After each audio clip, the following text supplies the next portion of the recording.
9 बार notice देने के बाद ईडी ने अरविंद केजरीवाल जी को गिरफ्तार किया है।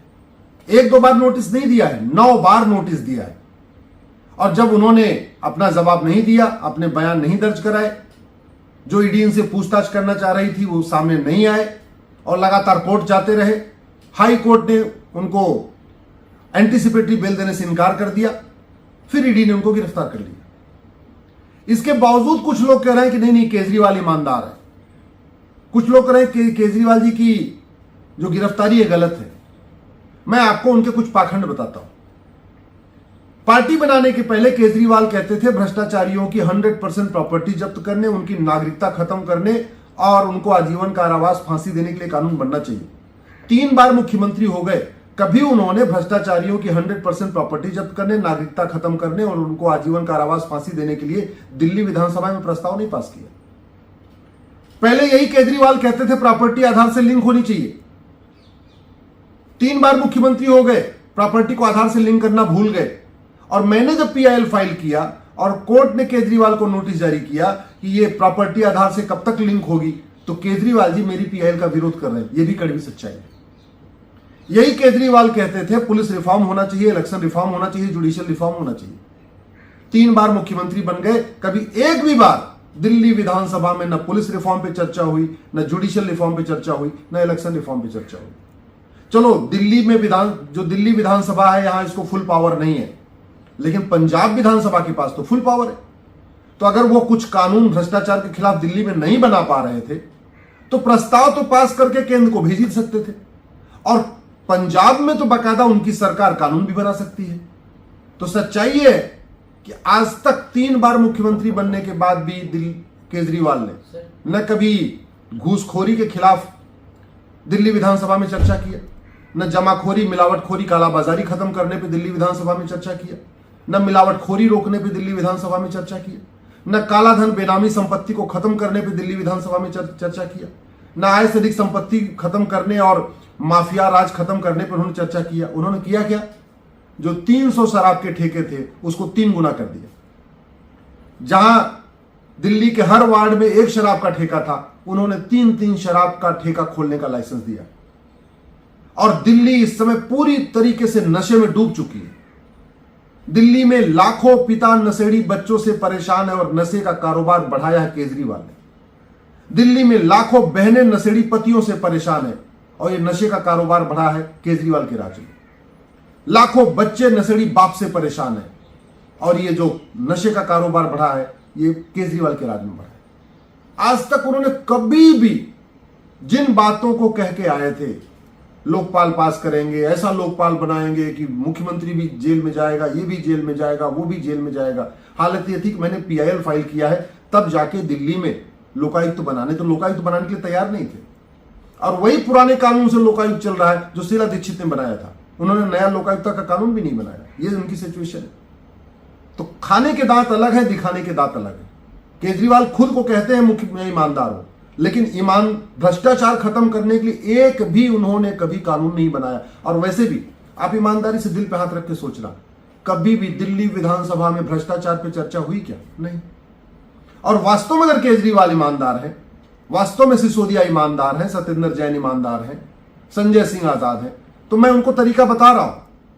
आप अपना narco polygraph brain mapping test करवाइए और मीडिया के सामने लाइव होने दीजिए test. Narco polygraph brain mapping test ऐसा कोई खतरनाक नहीं है कि आपकी शरीर खराब हो जाएगी, आपकी तबीयत खराब हो जाएगी। एक इंजेक्शन लगता है, उसी में नार्को टेस्ट हो जाता है, पॉलीग्राफ टेस्ट हो जाता है, ब्रेन मैपिंग हो जाता है। मैं तो केजरीवाल जी से कहता हूं, आपको ईडी ने गिरफ्तार किया है, कोर्ट में एक एप्लीकेशन मूव करिए कि मैं अपना नार्को टेस्ट, पॉलीग्राफ टेस्ट और ब्रेन मैपिंग कराना चाहता हूं, वो भी लाइव कराना चाहता हूं मीडिया के सामने। और सारे मीडिया के सामने होने दीजिए लाइव। पूरे देश को पता चलेगा केजरीवाल ईमानदार है कि नहीं। और अगर आप नार्को पॉलीग्राफ ब्रेन मैपिंग में वास्तव में ईमानदार निकल गए तो ईडी के ऊपर आरोप है वो सच हो जाएगा। इसका मतलब ईडी ने आपको गलत गिरफ्तारी किया। सिसोदिया को भी बुला लीजिए, संजय सिंह को भी बुला लीजिए, सत्येंद्र जैन को भी बुला लीजिए, उनका भी narco test, polygraph brain mapping करा दीजिए। देश को पता चल जाएगा कि आप जो बोलते हैं वो सच है या जो ईडी कर रही है वो सच है। बतौलेबाजी से काम नहीं चलेगा। अब वो जमाना चला गया कि आप कहोगे कि ये भ्रष्टाचार है, लोग उसको भ्रष्टाचारी मान लेंगे। आप किसी को कह दोगे ये भ्रष्ट है, उसको मान लेंगे ना। अब तो लोगों को सबूत चाहिए, एविडेंस चाहिए। वो जमाना चला गया जब आप कहते थे केजरीवाल शीला दीक्षित भ्रष्ट है, ये भी भ्रष्ट है, वो भी भ्रष्ट है, वो भी भ्रष्ट है, और सबने आपकी बात मानी, सबने आपको ऐतिहासिक हिस्टोरिक मैंडेट दिया। और उस मैंडेट के बाद आपने क्या किया? न आपने कभी one nation one police code लागू करने की मांग किया, न कभी आपने दिल्ली में जस्टिस विद इन ईयर लागू करने के लिए कुछ किया। आपका वादा था ना, हम ऐसी व्यवस्था कर देंगे कि दिल्ली में जस्टिस विद इन ईयर होगा, हम इतनी कोर्ट बना देंगे कि दिल्ली में मुकदमों का फैसला 1-1 साल में होगा। और सच्चाई तो यह है कि आपने हमारे एमएलए एमपी कोर्ट जब हमारी पीआईएल था उसका विरोध किया। आप चाहते नहीं एक जल्दी जल्दी मुकदमों का फैसला हो, और आप इसलिए नहीं चाहते हो जल्दी जल्दी मुकदमों का फैसला होगा तो जल्दी जल्दी सजा होगी, और सजा होगी तो सफेद पोश नेता जेल में जाएंगे तो दुकान बंद हो जाएगी। आपके खाने के दांत अलग है, दिखाने के दांत अलग है। ये पूरी तरीके से मैं अच्छी तरीके जानता हूं। और अगर मैं तो आपके समर्थकों से कहता हूं, जितने आम आदमी पार्टी के समर्थक हैं, मैं सबसे कहता हूं कि आप डिमांड करो कि केंद्र सरकार को भ्रष्टाचारियों को 100% प्रॉपर्टी जब्त करने, नागरिकता खत्म करने और फांसी देने के लिए कानून बना चाहिए। आप डिमांड करो। दिल्ली विधानसभा का विशेष सत्र बुलाइए, विशेष सत्र में बोलिए, एक प्रस्ताव पास करके भेज दीजिए। पंजाब में भी आपकी सरकार है, पंजाब में भी एक विशेष सत्र बुलाइए, नशा तस्करों के खिलाफ फांसी देने का कानून के लिए प्रस्ताव पास करिए, भ्रष्टाचारियों को फांसी देने के लिए प्रस्ताव पास करिए, काला धन बेनामी संपत्ति 100% जब्त करने के लिए प्रस्ताव पास करिए, आय सही संपत्ति 100% जब्त करने के लिए प्रस्ताव पास करिए। आपके पास देश में 2 विधानसभा है, दिल्ली विधानसभा आपके पास है, वहां ऐतिहासिक बहुमत है, पंजाब विधानसभा आपके पास है, वहां भी ऐतिहासिक बहुमत है। तो आप कम से कम दोनों विधानसभाओं से प्रस्ताव पास करके दिखाइए। आपको लगता है कि आप ईमानदार हो, narco polygraph brain mapping test करवाइए और कानून बनाने की मांग करिए। दूध का दूध, पानी का पानी हो जाएगा। वास्तव में बीजेपी की सरकार गलत कर रही है, ये कैसे पता चलेगा? अरे ऐसे पता चलेगा जब आपका नार्को टेस्ट होगा, पॉलीग्राफ टेस्ट होगा, ब्रेन मैपिंग टेस्ट होगा। आप वास्तव में ईमानदार हो तो एकदम दिखा दो पूरे देश को। केवल बतौलेबाजी करके थोड़ी होगा। अब आपकी बातों को कोई नहीं मानने वाला, क्योंकि आपने 3 बार मुख्यमंत्री रह के भ्रष्टाचार के खिलाफ ढेले भर का काम नहीं किया।